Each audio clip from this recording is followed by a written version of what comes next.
राजस्थान की राजनीति में अब अंता विधानसभा चर्चा में है क्योंकि वहां पर उपचुनाव है, तारीखों का ऐलान हो गया है।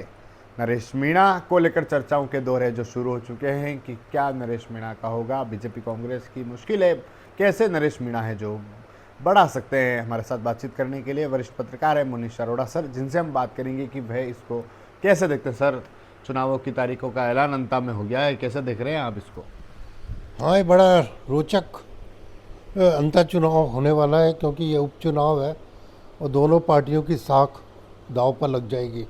भारतीय जनता पार्टी अपने कार्य के आधार पर अपनी जो 2 साल उसने काम किया उसको आधार बनाकर मोदी की लहर को आगे बढ़ाना चाहेगी, तो विपक्ष उनकी विफलताओं को आधार बनाते हुए आगे के 3 साल उस पर डंका पीटना चाहेगा कि देखो सरकार विफल रही है, पर्ची की सरकार है या ये वो।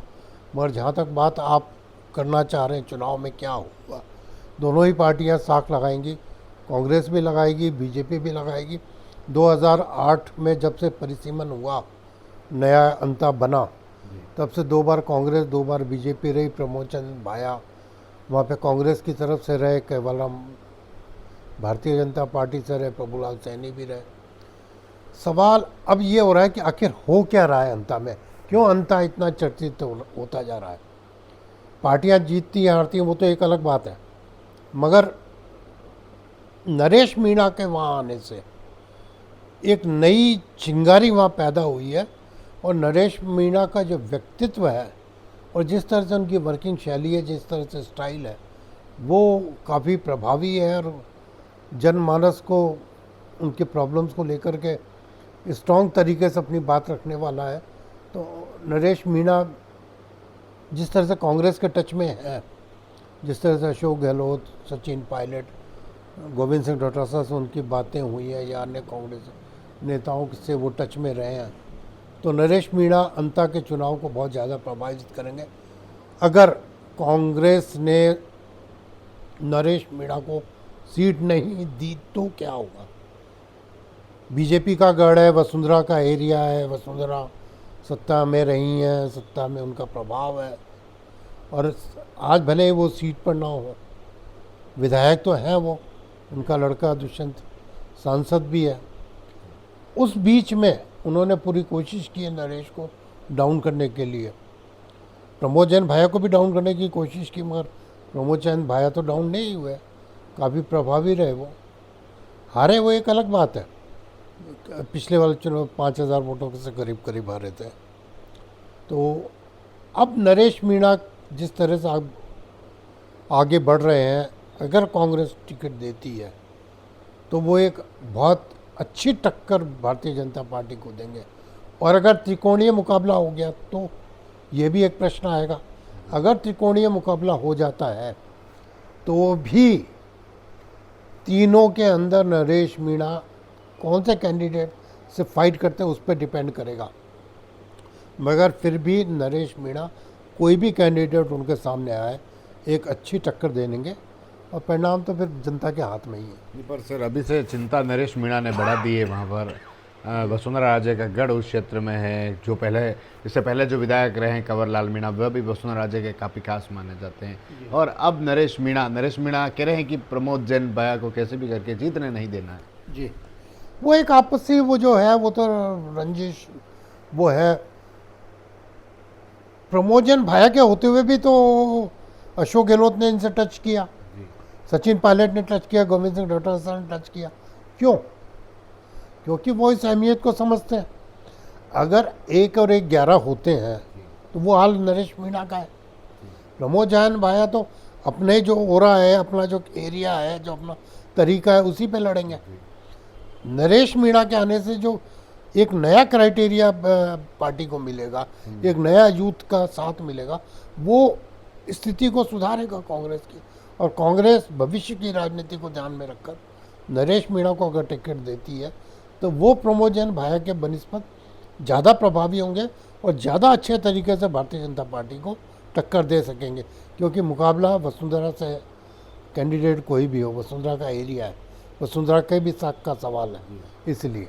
और क्यों भी सीट बीजेपी की थी, कंवर मीणा जो थे बीजेपी के थे, तो और वो गए हैं तो वैसे वसुंधरा की स्थिति राजनीतिक रूप से पद न होने से काफ़ी अच्छी नहीं है, मगर वो जन नेता हैं, इस बात से मना नहीं किया जा सकता।